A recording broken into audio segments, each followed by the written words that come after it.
Ukrainian airstrikes against refineries all over Western Russia continue and have an increasing effect, while Russian volunteers fighting on the Ukrainian side are still attacking over the border, mostly in Belgorod region, but also in Kursk. We'll talk about this as well as about the things Medvedev said about the sovereignty of other nations in this situation report about the war in Ukraine.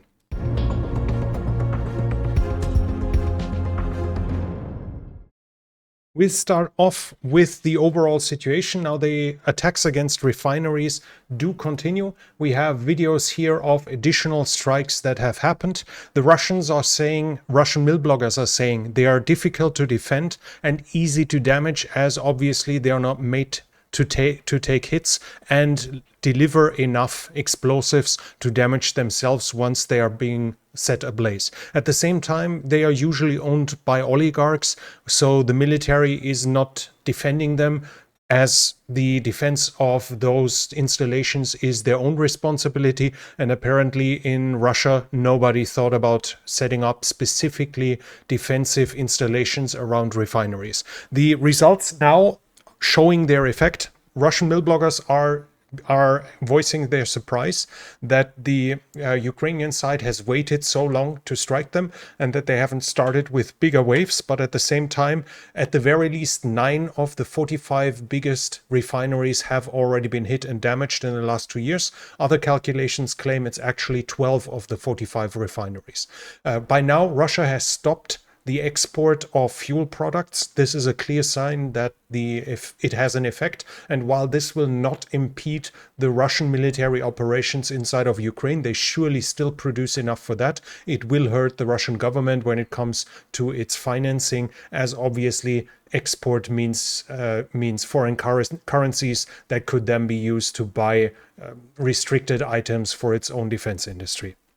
Ukraine is saying that by now 50 North Korean missiles have been used against them. They say they have 700-kilometer range, but a lot of them are of bad quality, so they explode while in the air. That's at least what Ukraine says. Obviously, no way of confirming that from my side. Also, there was an airstrike, a ballistic missile strike on Odessa.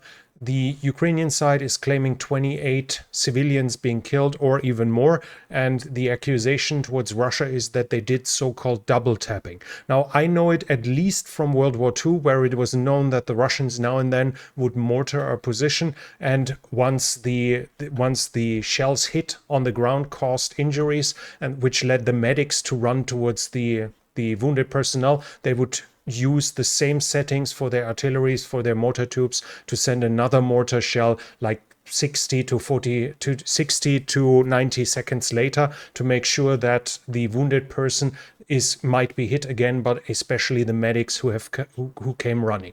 And now the accusations are that Russia did that very same thing. So basically they waited until emergency personnel, emergency troops were arriving, be it fire brigades, be it medics, to help the wounded and personnel and injured in this after those strikes, and that they then hit the very same site again several minutes later to make sure as many aid personnel as possible got hit. Again, not really a way from my side to confirm this, to check this, whether the strike was at the exactly same position, whether there was a mistake at some site, or whether the Russians did it. I simply do not know. This is the claim by the Ukrainian side that we have, and the pictures at least indicate that aid personnel was hit. On the northern front line, the attacks by the RDK and the LSR, which are basically the Russian volunteers fighting on the Ukrainian side, are continuing. There's also a report that in Kosinka there was an air assault with 2 helicopters that were used by the Ukrainian or pro-Ukrainian fighters here. The overall situation, though, seems to be more or less unchanged.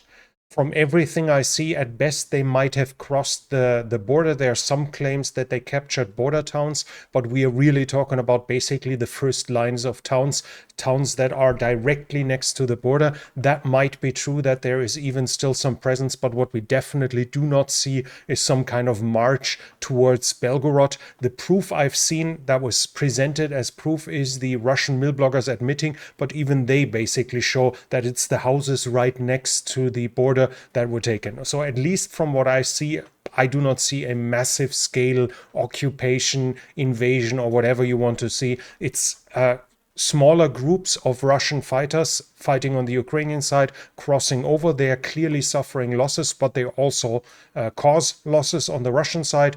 According to the numbers I found, they have taken at least 20 prisoners of war as of now and are offering to exchange them, to hand them over to the governor of Belgorod if he comes talk to them. That's reminiscent to what we've seen last year when the first invasions into Russia happened by those very same troops. Obviously, at the same time that they take prisoners of war, kind of makes sense, as the troops there are backwater troops, second line troops on the Russian side. Most of them, or a lot of them, are conscripts, which are probably less prone to keep fighting if they are met with well-trained fighters that are well-equipped from the other side. But again, this is while the fighting is continuing there, while artillery fire and drone attacks are continuing. There's no... It would be absurd to talk about Belgorod being captured, or whatever framing you want to take, liberated anywhere soon. I do not see anything like this happening, and I do not see any change in the assumption that when I first said that this will be more or less a PR show, even though calling it a PR show while both sides probably suffer visible losses is probably a little difficult. Anyways, let's switch over to the Eastern Front here at Sinkivka. We have an advance by the Russians, but it's barely recognizable. Now, they have been spotted here when they have been struck, and we already know that the Russians have been here. On this pro-Ukrainian map, this is the position. So they have been here. Wow. Which means they have entered like 50 to 100 meters into territory that has been previously been considered contested, or the so-called gray zone. I do not see any serious change there, even though we have a visual evidence of Russians further south here. But from what I've seen, they have not captured those positions. Well, again, here, no changes on the Eastern Front other than that. We already now, while the maps are now updated towards advances towards Terny, I do not see that anything here has seriously changed over the last week or so. The Russians advanced somewhat in this direction and somewhat in this direction, but I do not see that anything has changed since the last situation report. South of the Siversky Donetsk, I actually cannot confirm any change. Now, fighting in Ivanivsk is continuing, but the Ukrainians, at least as of now, keep holding on. There's been fighting around Klishivka as well, and at Andrivka, also in the north towards Bodanivka, but nowhere can I confirm any serious, any visible, any noticeable change in the control of territory. Further south at Avdiivka, the Russians have entered the town of Berdichi.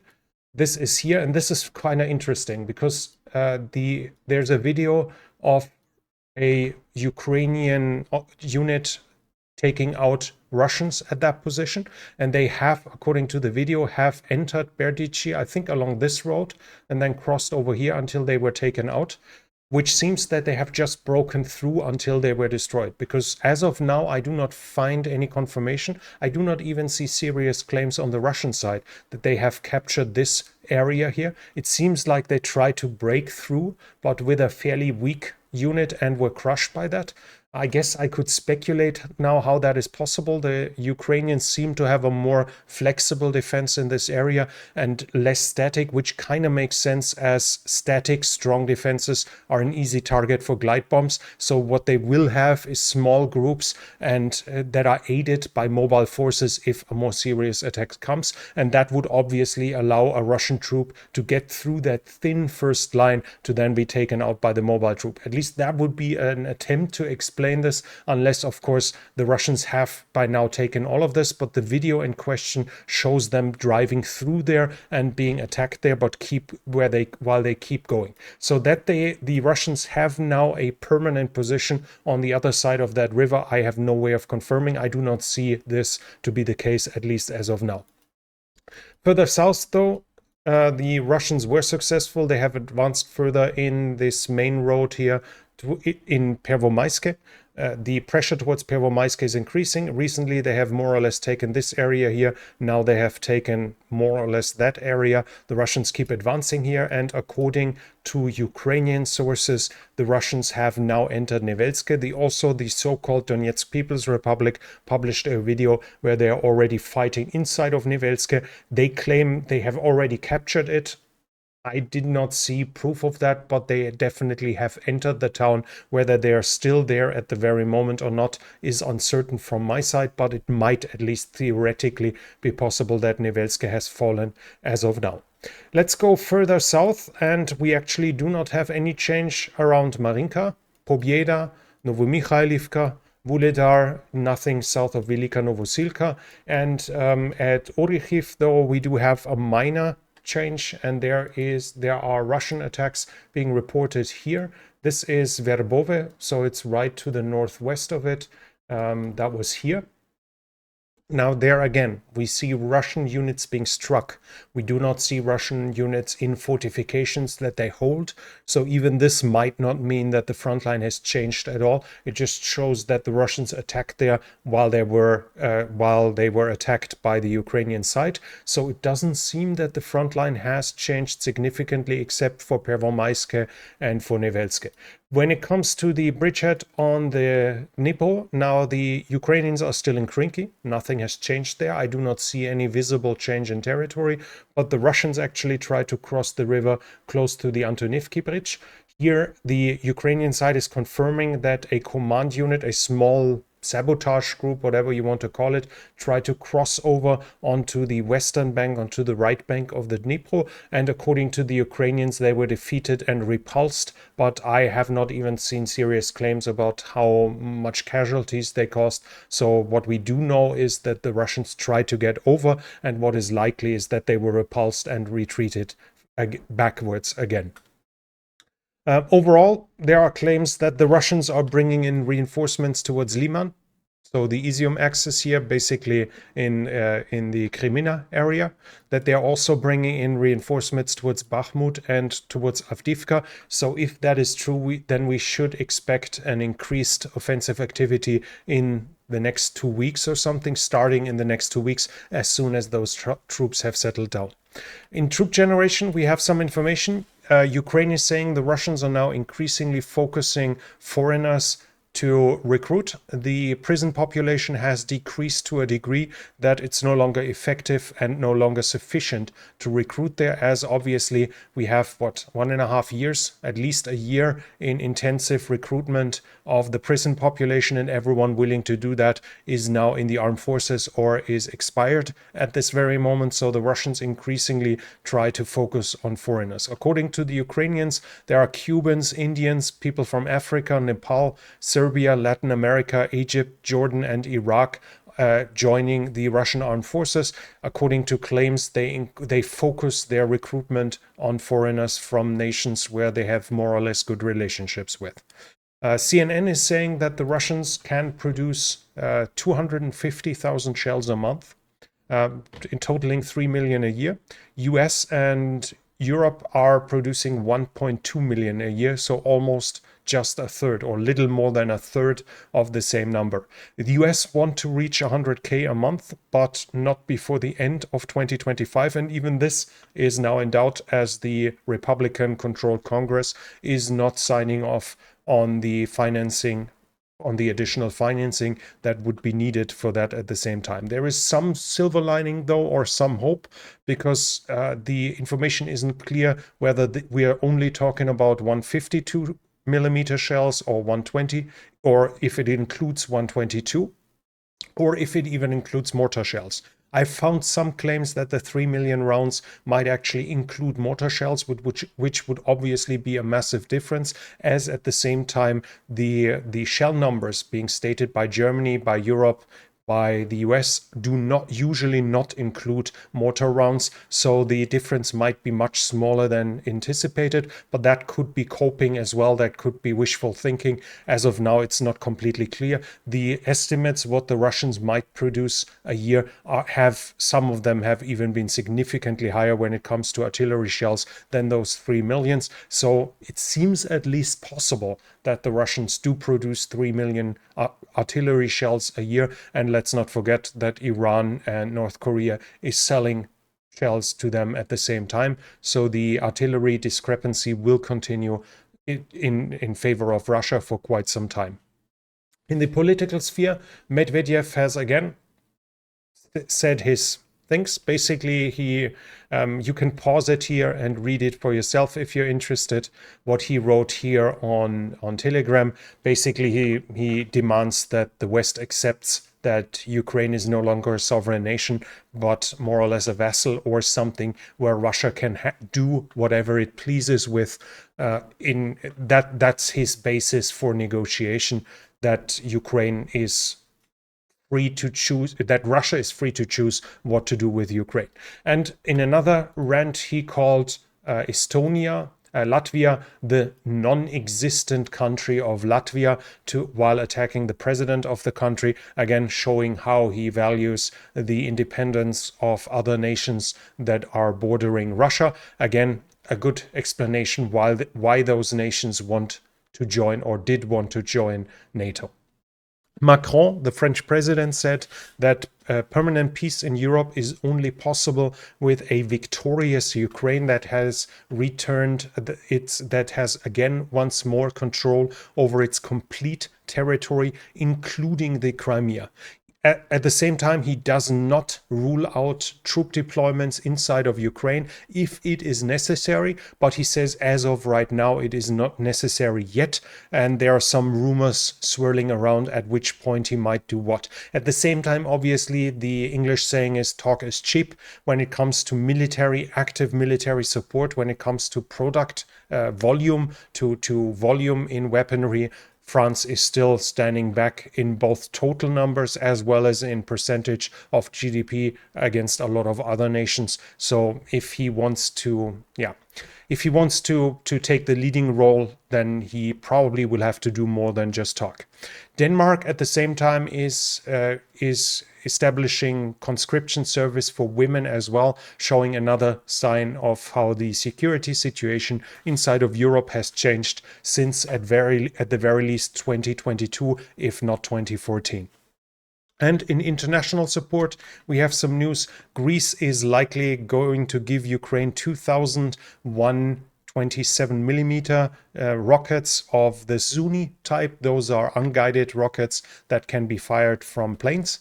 Also, 180 70 millimeter Hydra rockets are also going to be delivered, and 90,000 90 millimeter shells. Now, this is unclear what this is going to be. It might be a recoilless rifle. The Greek government had M67 recoilless rifles, basically small anti-tank shoulder-fired weapons that they should still have in storage and that are taken out of commission inside of Greece. It might be them. There's also the Ukrainian government is using the Ukrainian military is using some Swedish recoilless rifles, also in the caliber of 90 millimeters. So it might be that as well. But as of now, at least it's unclear. They're also going to hand over 70 M114A1 howitzers. Now, this is a basically World War II vintage howitzer with just 15 kilometers of range despite its 155 millimeter shells. But still, I guess, better than nothing in times where artillery gets destroyed all the time. It's obviously drawn artillery, so not self-propelled. And it's said that they are also going to receive air defense ammunition of whatever kind is unclear, but Greece has S-300, Greece has some other Soviet type, so there is at least some possibility, some variety of what Greece might give Ukraine. Belgium is giving said that they are going to deliver to Ukraine 300 armored vehicles of the Lynx type, which you can see here. This is basically a wheeled APC with a weapon platform on top, and they're going to give Ukraine 2, in some sources I find 3, but I think it's only 2 minesweepers. But here's the important thing: while those are ships, they can't pass through the Bosphorus Strait, so they are going to be handed over after the war to clear the mine situation in the Black Sea. This is not going to help Ukraine win the war right now. It's just a promise that in the future they will get something to clear the mines as well. And finally, we have a video here of innovation along the front line. We can see the Ukrainians having developed a robot or a remote controlled vehicle meant for laying anti-tank mines. You see the system, how it is employed here. And it's one of the innovations we see from the Ukrainian side, but also from the Russian side, where they start using unmanned vehicles increasingly in various roles, in this case here, to place anti-tank mines. But that was already it from me for now, with not too many frontline changes. There's not too much to report if I don't want to extend this whole report to the so-called elections inside of Russia. But I am pretty sure if you're interested in that, you've already found that in various regular news outlets when it comes to sabotage on it or things like this. So I'm not going to extend this any longer than needed. That was already it from me for now. If you like this video, please give it a thumbs up. It really helps with the algorithm. Leave a comment what you think about the current situation.